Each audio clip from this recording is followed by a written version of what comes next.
All right, there we go. We are good now. Are we good? What did I miss? Loading screen was freaking out, but we're good now. So we're good to go. We are good to go. I see. It was zoomed in. Yep. Yeah, look, guys, the weather, the internet, the traffic, I had to go 40 all the way here. It's been a day. I think I say that every week, that it's been a day. My hood's on because my hair was just not having a good day. Look, Thank you. When you do a show on Monday, it's going to be a day. It's Tuesday, bro. It is. You're right. Point in case. Yeah, exactly. Case in point. Let's just talk sports. Let's just stick to the sports. Baseball. Man, dude, this close. And when you think about how far this team has come, you have to give them their props because they managed to make it all the way through to the second, I guess, part 2 of the championship. The second game, they forced a second game with UNC in the Chapel Hill Regional, went to extra innings and just fell short. They lost to UNC 4-3 yesterday. It's actually why we didn't have a show yesterday, because we were watching the game. I thought we were going to be able to come on here and talk about, the Tigers are hosting Supers. Would have been sick. West Virginia, after all of the adversity this team has faced and having really riding the struggle bus at the beginning of SEC play, not knowing if they were going to make the SEC tournament at one point or if they were going to make regionals, and then turning around, winning that first game, dropping down to the losers bracket, fighting all the way through. You got to give them their props. The boys pulled up. I think pitching has been a hot topic throughout the entire season, which is ironic because we have a 1A and 1B, right? Gage Jump, Luke Holman. But after that, you really struggled and you had to piece things together, and they did that this weekend. Just couldn't get it done. Like I said, had they won, they would be hosting in Baton Rouge. They would be hosting West Virginia. Instead, it's West Virginia, right? Yep. That's who won. They beat Grand Canyon. Beat a 3 and a 4 seed. Yep. In that regional. Yeah, that was crazy. The regionals this weekend, if y'all paid attention to any college baseball, it was wild. The amount of underdog wins, the amount of comeback wins, UL beating Texas. Shout out UL. But really good college baseball. It's always fun. Regionals are always a wild card weekend. Unfortunately, LSU's season ended yesterday. Let's talk about the pitching. We'll start there. You had Gage Jump come in on Friday. He actually finished the season with 101 Ks, making him second just to Luke Holman, who finished with 127 strikeouts on the season. He had a day on Friday, came in, got to work immediately. And then Luke comes in on Saturday, does a very good job, just gets caught by Honeycutt, not once but twice. Vance Honeycutt, one of the best players on UNC's team. He'll go high in the draft. He got Luke's number once, twice, 2 bombs, really kind of did it in on LSU. But Holman's performance was still up there. He's still a great pitcher. There's a reason he transferred here. His name is probably going to be in the first round of the draft. So you see good performances from Gage and Luke. And then everybody was in question of, oh, shit, how are we going to get through the weekend? Because once you drop to the losers bracket, you know that your path to hopefully winning a regional, we almost did it, is going to be a little difficult. You've got to beat a team you already beat. Then you have to turn around and beat a team that beat you already, not once but twice. And with the pitching staff that we have, we've seen that depth has been a problem, that consistency has been a problem. We never had a Sunday starter kind of guy, so who were you going to go to? I think in game 1 on Sunday, Nate started, right? 27 pitches. Yeah, my point exactly. Nate comes in, we get off to not a great start, and I think everybody started kind of hitting the panic button of, oh, shit, we're not even going to get through game 1. False. Griffin Herring comes in, pitches 6 1/3, and gives up just 1 run. 7 strikeouts. He finished 3rd on the team with 67 strikeouts on the year. But big moment from him. Griffin coming in, saving that game, keeping LSU alive, survive and advance. We win the game. The next question comes into play. Okay, now who? Now who is going to get on the mound and keep this season rolling? You've got Thatcher Hurd in game 2. And I do want to backtrack. Game 1, we saw Cade Anderson pitch just 1 inning, 3 strikeouts, right?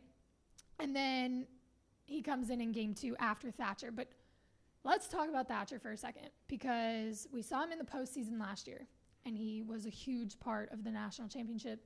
And then this season, it's kind of a little bit of turmoil around him because he couldn't seem to get it right in between the ears. It's not that the stuff's not there. He couldn't find the control and really use it to his advantage.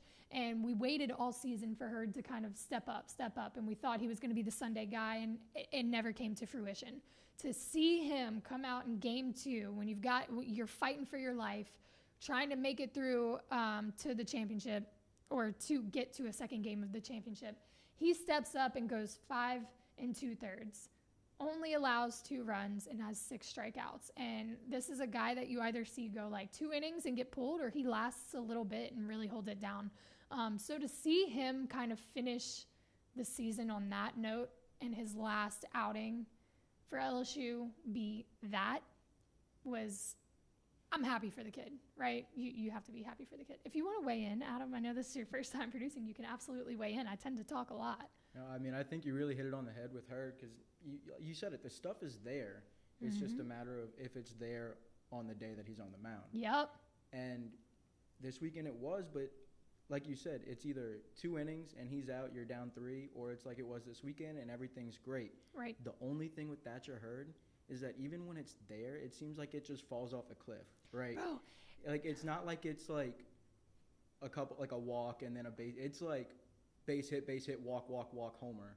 It's so drastic. Like, there is no in between, truly. And some of it is not his fault all the time. I think there have been a couple occasions where, like, there were errors and, like, just momentum went in the wrong direction. But that has been the trend for him all season. Like, it wasn't just a few, up, walk here, hit there. No, it's like you just said. Like, it just piles up to the point where they have to pull him. So, again, going back to the point I was making, it's nice to see him finish out on that note and to be a key piece. And when the questions were, Jay, who are you going to start? Jay, who are you going to start? And he's like, well, what did he say? Chip and chair? Chip and chair. And that, for those of you who don't know, that means like in poker, basically you can still win when you're down to your last chip, which I love that message. I think it was Josh Pearson said that they were playing blackjack the whole road trip, and he said he was down to 1 chip and fought his way back, and that was kind of the mentality the whole way through. So, I mean, Jay hit it, a chip and a chair. Chip and a chair. They put up a hell of a fight, and that's not even it. Again, Cade Anderson comes in game 2. We've seen specks of him throughout the season. Y'all know Anthony had been calling for him to start Sundays. Just didn't happen for undisclosed reasons. But to see him come in and just shut it down both games. He had another 3 strikeouts in game 2. He went 1 1/3. And he finished with 59 strikeouts on the season, 4th in LSU's pitching order. And we didn't see him as much as we saw some of the other guys who were lower than him in those. So, I do wonder, had we seen more of Cade Anderson, what it would have played out to be. But this is where we're at. Another guy that I kind of want to highlight and that kind of flew under the radar a little bit this season, but had a huge game in that last game. Will frickin' Helmers. NOLA native, shout out Will. Will went to Jesuit with my brother. He goes 5 2/3, allows just 2 hits, has 4 strikeouts, has a wonderful, and he is such a leader on the team. I don't know if you know or have kept up. Yes, you have. I'm talking to you guys. If y'all have kept up with kind of the characters on the team, and when I say characters, who really takes the leadership role on, who kind of gets the guys rowdy, and he is that guy. He is a glue guy. He does whatever is needed for the team. He comes in and he's clutch when he comes in. And to go 5 2/3 in a game like that and really make it a fight all the way to the end, Will Helmers is that guy. And that was a huge moment for him in his LSU baseball career. He ended up coming out. He had only pitched 73 pitches. And then they who came in after him? After him and before, was it Gage? No. Nate? Did they pull Nate back in? It was somebody. I'm pretty sure they put Nate back in. Nate went another inning, 1 inning. That was in the last game, on Monday. Yeah, that's what I'm talking about. Yeah. So they pulled. So Will had 73 pitches. Dutton started. Coleman came in, then Will. And then I think it was Nate. And then it was Nate. Yes, and he went an inning, and then Gage came back. Now, a little bit of maybe some questions there on, was that the move? Should you have let Will go a little bit longer? He's got 73 pitches in 5 2/3 of an inning. Pitch count wasn't too high. And I'm sure Jay has gotten the question, why did you pull Will? And maybe it's because he felt like, okay, it's time to pull Will, like before things get out of hand or things fall off. But to throw Gage back in there is a questionable move. I've been wrestling with that. Wait, what? I've wrestled with that since it happened. Because the kid's coming off of Tommy John, right? He's gonna play in professional baseball. You're fired up as an LSU fan to see your Friday guy come in to close in extra innings, but it was a little risky, I feel, for Gage's personal career. Now, I wasn't in the dugout. I don't know if Gage was literally telling Jay, put me the F in. Like, I've heard stories like that. Anthony Renato is one of those people that would do that, so I know pitchers do that. Was Gage the one saying, like, I want to throw, let me close? I don't know. I wasn't there. But I think there are questions around that on, like, was there a better way to do that? I don't know. We're not going to know. My hood won't stay on. I'm so sorry. I'm trying to hide my hair. It's not happening. I will say that I can't explain it, but I had this gut feeling when Ackenhausen comes out that they were going to lose that game. Like you said, when you look at it as like, all right, we win, we move on to a super, we're hosting West Virginia, probably the best possible outcome we can get. Mm-hmm. You want Gage Jump on the mound. Mm-hmm. And for some reason, I just had this feeling, because we've seen it with Jay, and Nate's been on the other side of it where he comes in and gives up the hit, right? Mm-hmm. I understand wanting to pull a guy before it's too late, right? But Nate was dealing in the 8th inning. Strikes out 2, gets out the inning. I think you got to let him just try to get one more out. Right. Try to let him get 2 outs. And then you can still go to Gage to get that last out. If you think he's your best pitcher and he's going to get you that last out, I am fine with that. But I don't know. I had this feeling. We've seen it with other programs too. Wake Forest and Omaha. They put in their closer. Tommy White walks it off on the first pitch. Right. Again, it's a in-the-moment decision, and you don't know the vibes in the dugout, and you don't know what conversations are being had or what he's thinking when he's pulling. There have been instances when Gage Johnson has left a pitcher in too long, and now we're like, why didn't you pull him? We knew this with Luke Holman on Saturday. We had a conversation on a little informal Beyond the Box episode. Had you pulled Luke a little bit earlier, the outcome could be completely different. And that's no shot at Luke, but you got to know that timing is hard, right? To know when to pull and when to leave. 2 questions. Should you have left Will in longer? And okay, you pull him out. Should you have left Nate in longer? Gage throwing 2 innings, giving up 2 hits, 2 runs, huh? 2 runs. And to your point, had you won that game, that's your opener for Friday, coming off of Tommy John.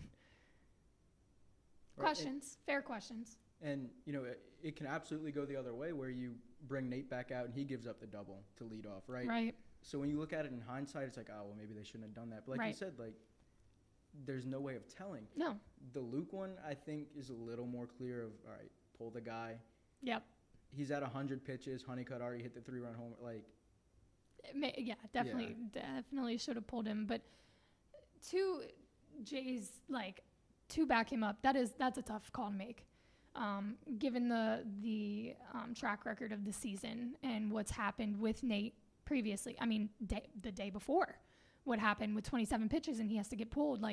All of this goes into one singular decision that has to be made so quickly with a lot on your season's on the line. So, overall, though, the pitching staff, beautiful this weekend. Not perfect by any means, but the growth that we've seen from the beginning of the season, specifically from the beginning of SEC play to the fight that they put up, this past weekend in the SEC tournament.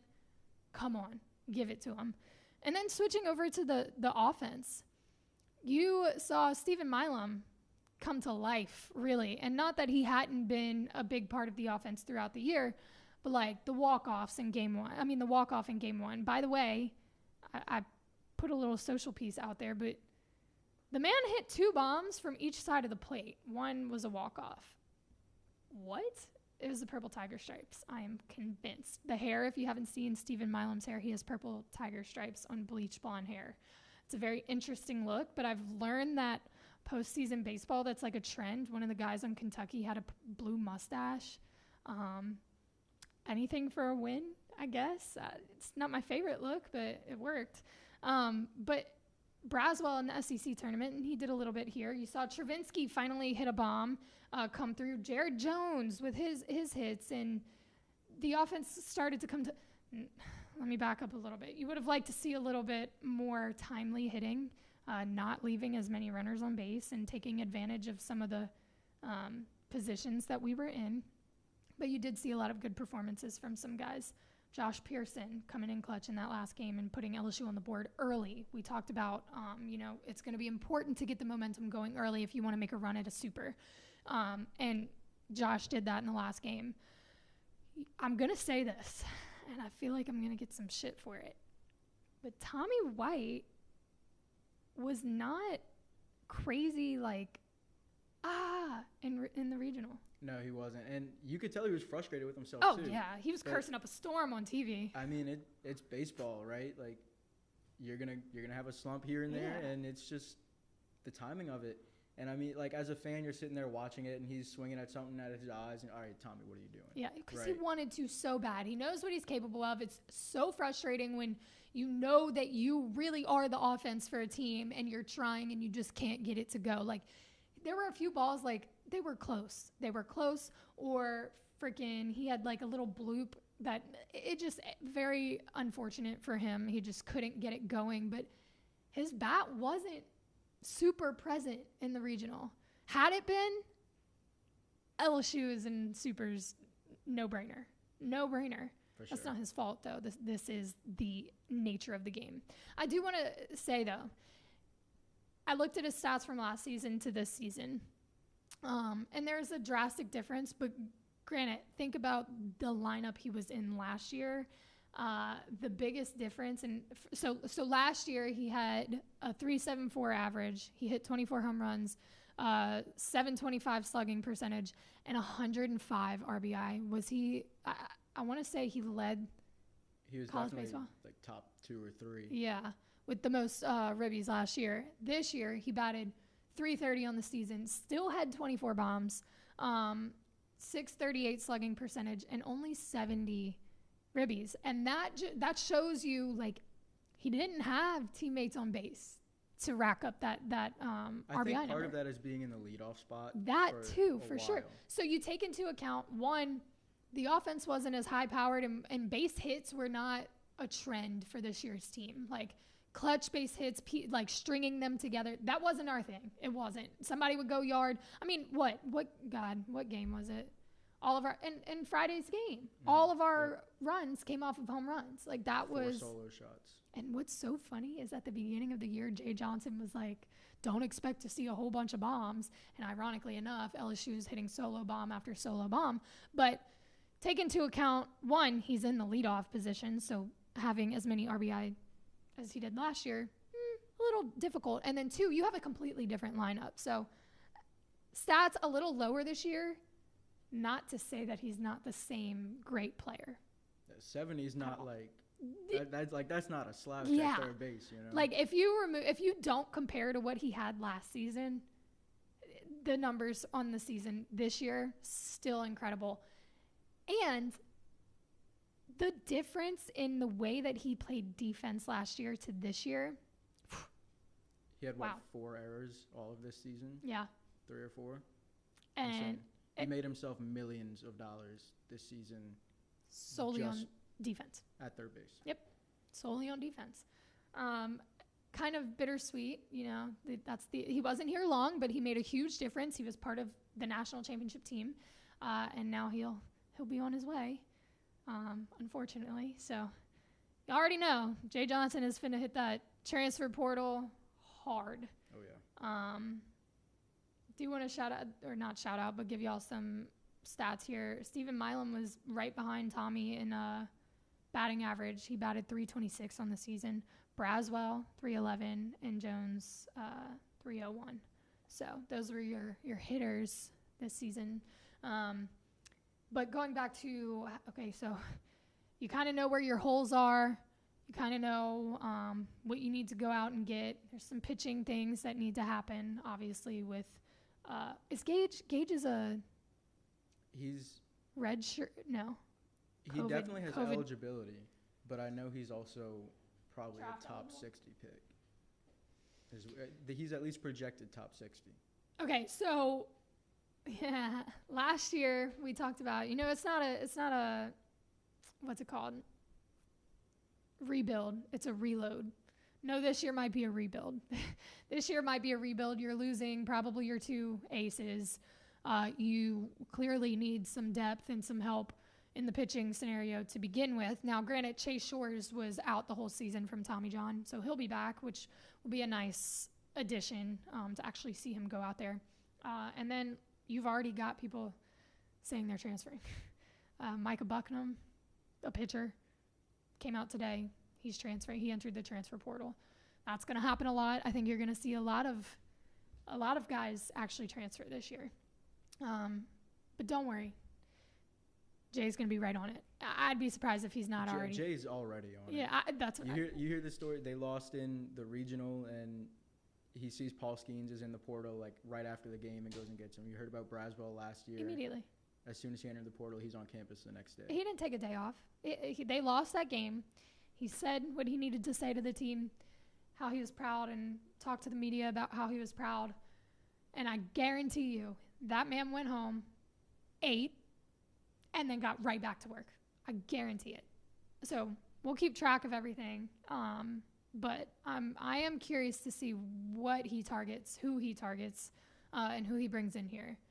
Because he has brought in some guys, again, Skeens, Luke Holman, Braswell, that have done some good things for LSU. Everyone's saying starter. I think the biggest thing is a lefty reliever.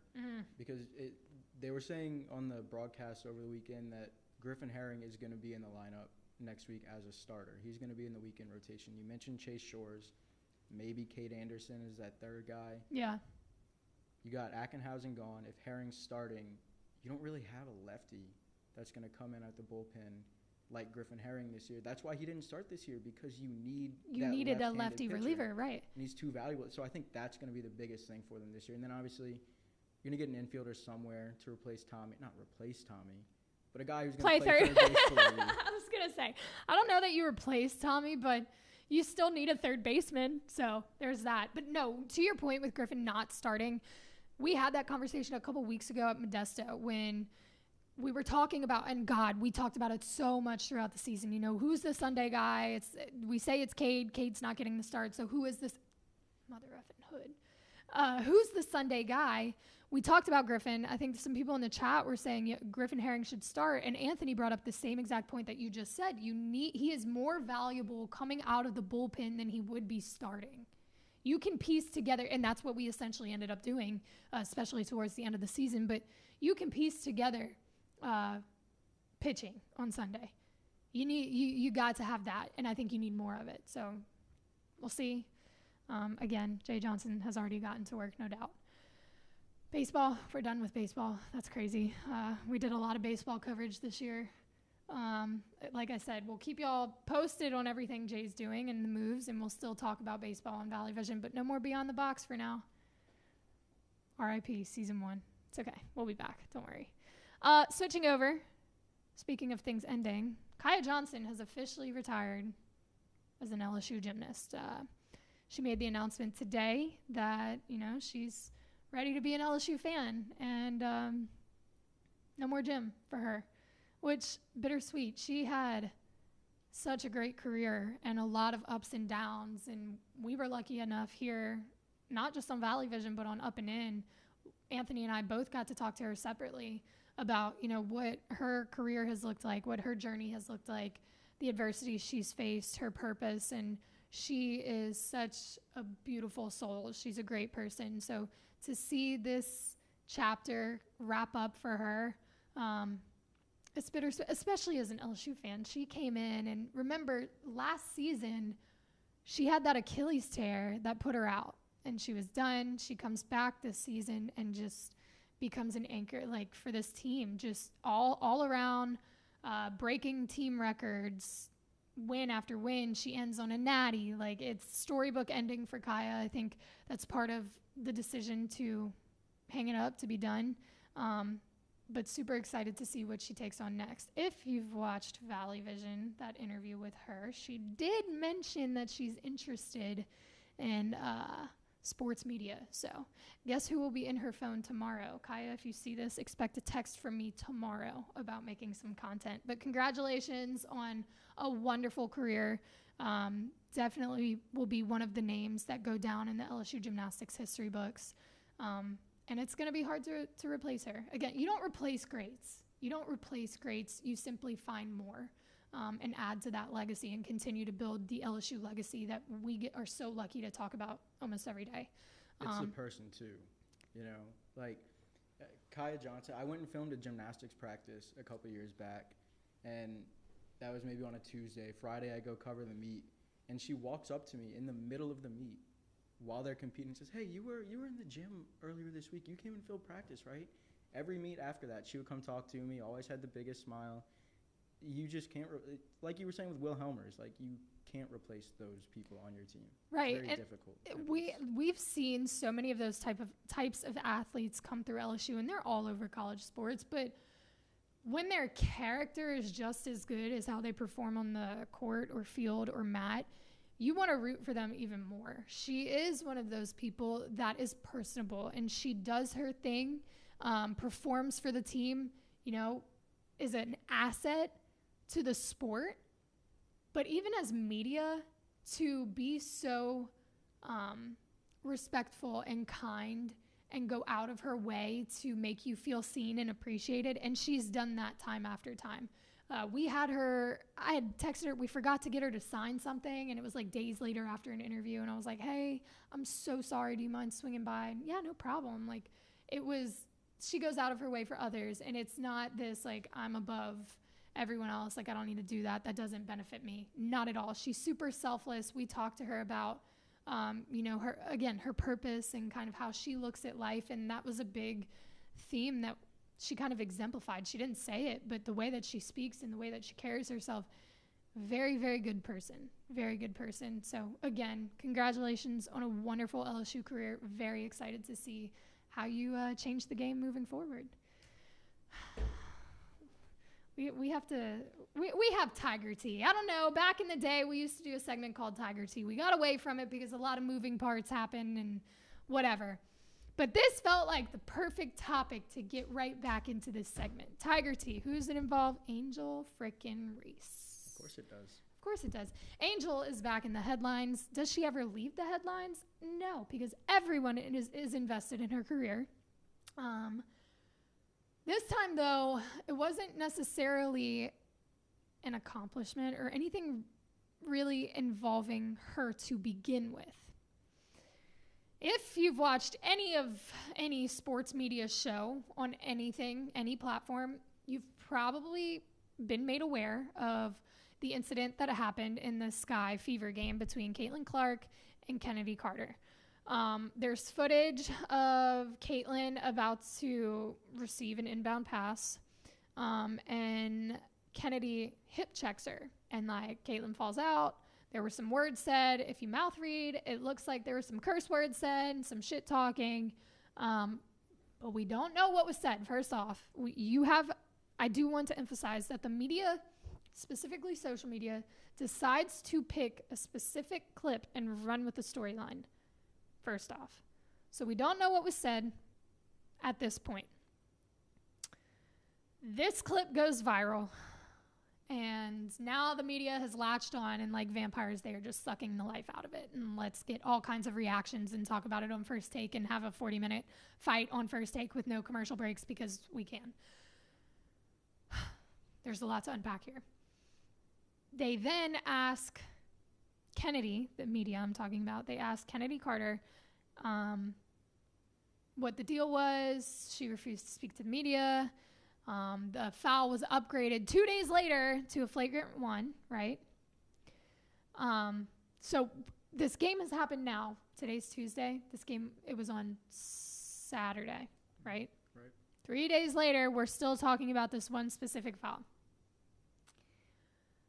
Because Kennedy is teammates with Angel and Caitlin had beef 2 years ago when the whole hand in front of the face thing happened, of course the media is going to try to get some sort of juicy tea out of this. So they ask Angel.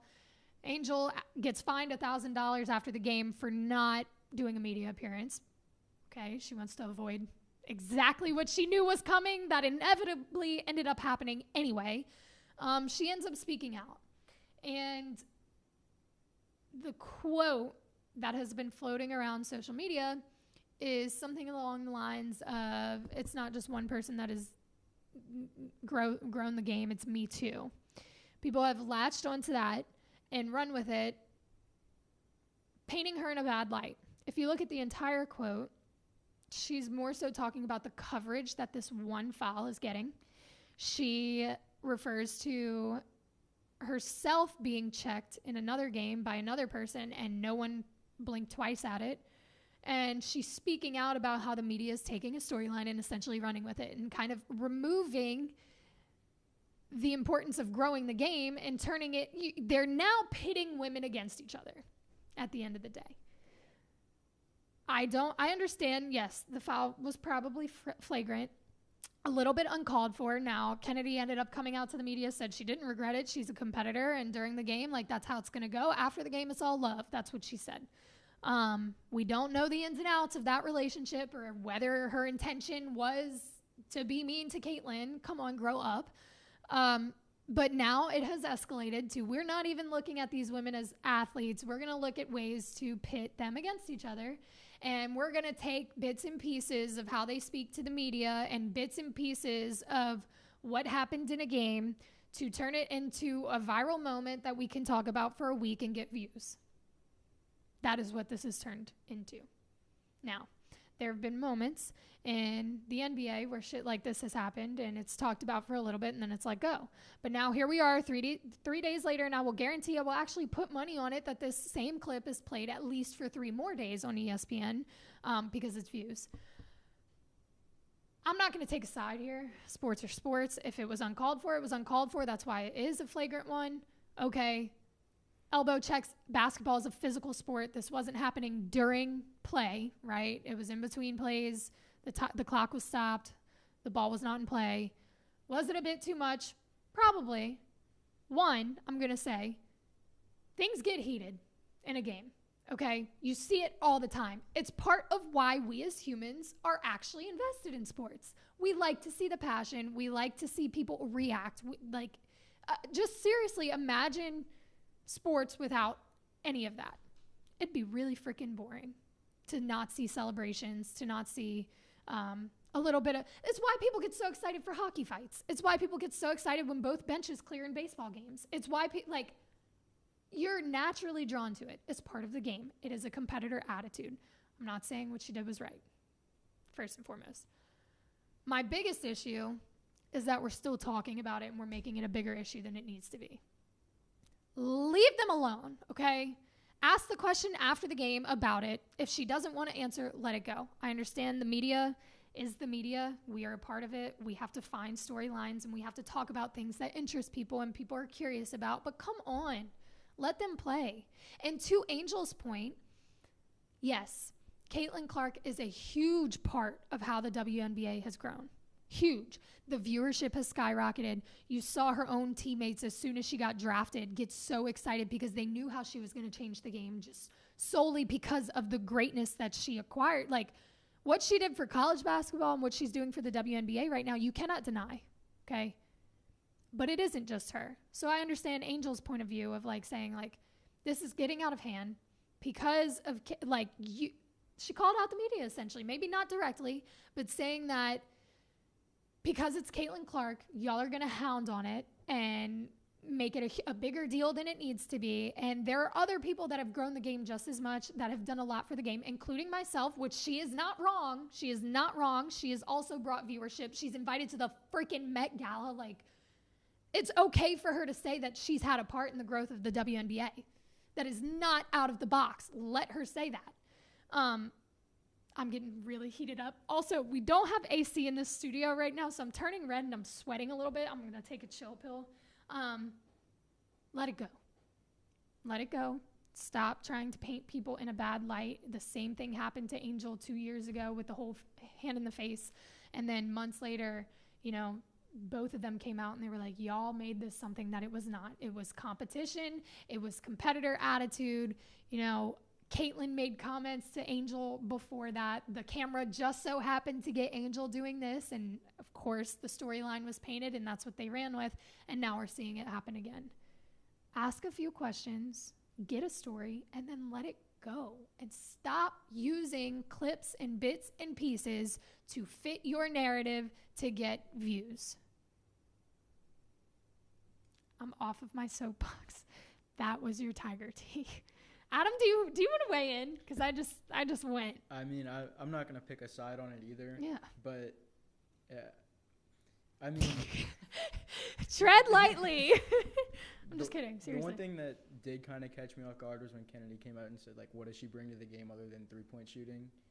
Okay. And it's like. So now if we want to, yeah. I think that's part of why it became such a big deal. Yeah. Is because throughout the season, we've seen all the clips of her getting, like, full court press, double team, and it's like, yeah, you can't come out and say like, oh, we don't care about her, like she's just a shooter. Then why are you double teaming her? Yeah, and to be fair, yeah, no, to be fair, exactly your point. That comment, we could really deep dive into this for like a long time, and I told myself I wasn't going to. That is a little bit different. That part of the storyline, for sure. Now you can turn around and be like, yo, bro, that comment, kind of not valid. Let's break it down. Let's look at why. Y'all are double teaming. You can't just say that you don't care. That's all she does. 3-point shoot. That's all she is. Yeah, the tape doesn't say that. The film does not back up what you're saying. So if you want to take shots that way, we can have a conversation about that.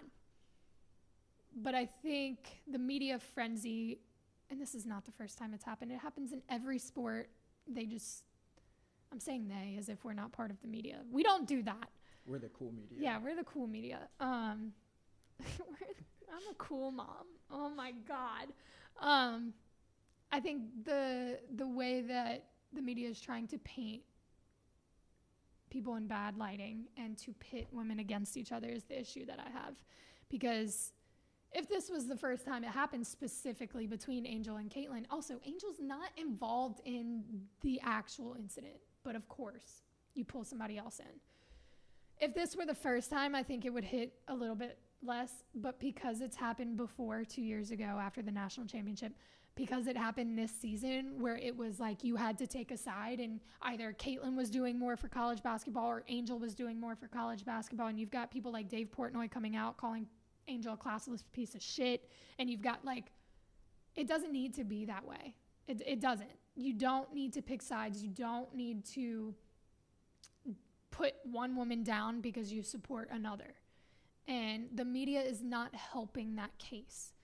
Why can we not look at what happened for what it is, stick to the facts and the evidence and ask questions about that and then let it go? We don't need to start branching out on different, conspiracies of why it happened and what was said, and we're cutting out pieces of quotes and using context. We don't need to do that. It's not good for the game.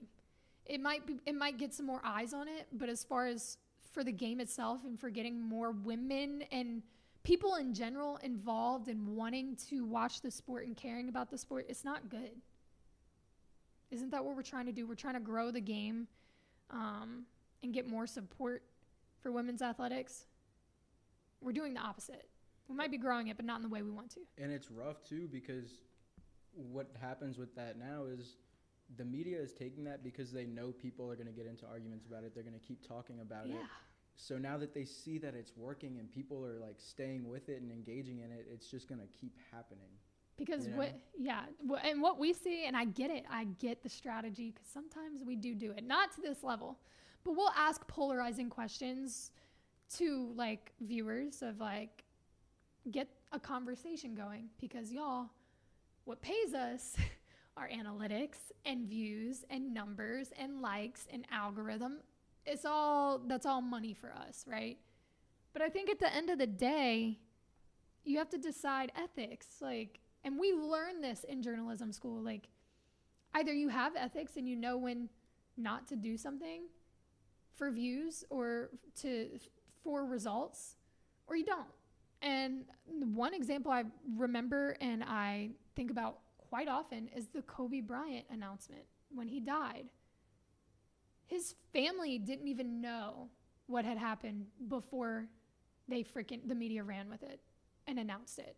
That is not okay. And I got into a very heated argument in class, actually. I wrote a whole paper on it because something that we're building our media company on is these athletes are people, right? That's what we like to get into in our interviews. That's what we want to show viewers. Yes, we can talk about the numbers and the stats and the film and where they messed up and where, but they are also people. This is a job for them. They have families. They have mental health, like, is important for athletes. Like, when you're crossing a line, especially in an instance like the Kobe Bryant thing, like, you better take a look at the mirror and decide where your priorities lie. Is it in the money for the views and, going viral? Or is it being a journalist and being a part of the media because there's purpose behind it? This got way too deep, way too quickly. I'm so sorry for that. It's Tuesday. Thank you, Abby Alonso, for ruining it for the rest of us. The one rule when I took ethics was you can't write about Kobe Bryant because I hear that every year. No way. Yep. But wow, okay. yeah, I screwed that for y'all because it had just happened. It had happened in what, January, February, beginning of the year. Of 2020. Yep. Yeah. And we went on Zoom, like all of our classes were on Zoom, and I had to, so it was fresh. It was like I was fired up. I cried when Kobe died. I was like shaken up for days. And I was pissed. And now y'all can't write about it. That's crazy. I do apologize. I ruined it for all of you. But it's a great example. It really is. I think someone tries to do it every year, so eventually it's like, all right. The professors are just sick of reading the same paper, same arguments every time. I think I went with the Andrew Luck retirement when Schefter came out. Yep. Another one when what's his Haskins? Dwayne Haskins. Yes, when he passed, and freaking, of course, Adam Schefter. It was so like robotic the way you could so tell he wanted to get the news out first, and like shit on Haskins in the tweet. Like, failed quarterback or whatever. Like, come on, bro. I could talk about this for a very long time, and it heats me up so much. So we're gonna round out with a congratulations to LSU Baseball on fighting their way back, for finishing on a high note, and for the growth that they made throughout the past couple weekends.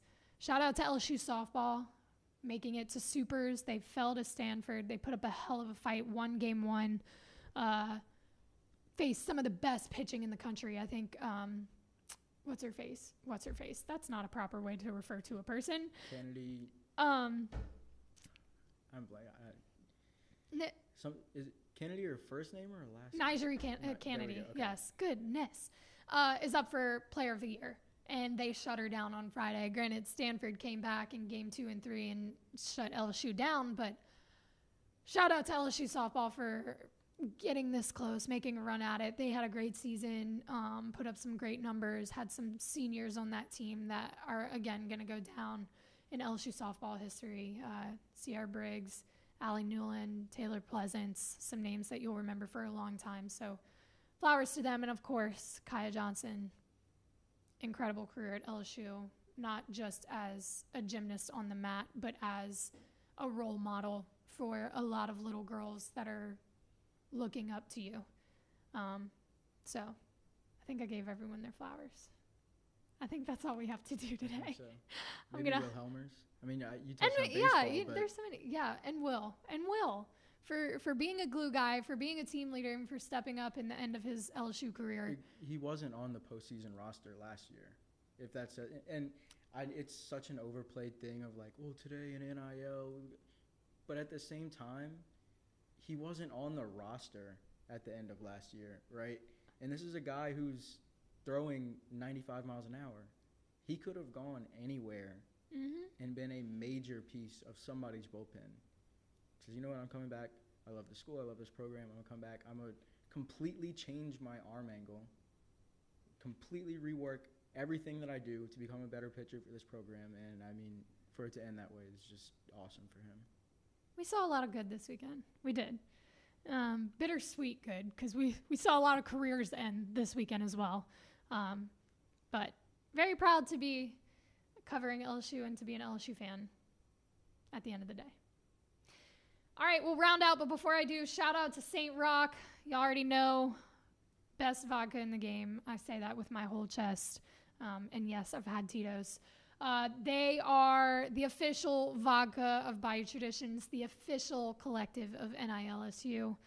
So each purchase of a bottle, some of those proceeds go directly back to the athletes that we just watched bust their butts to try to go get another national championship.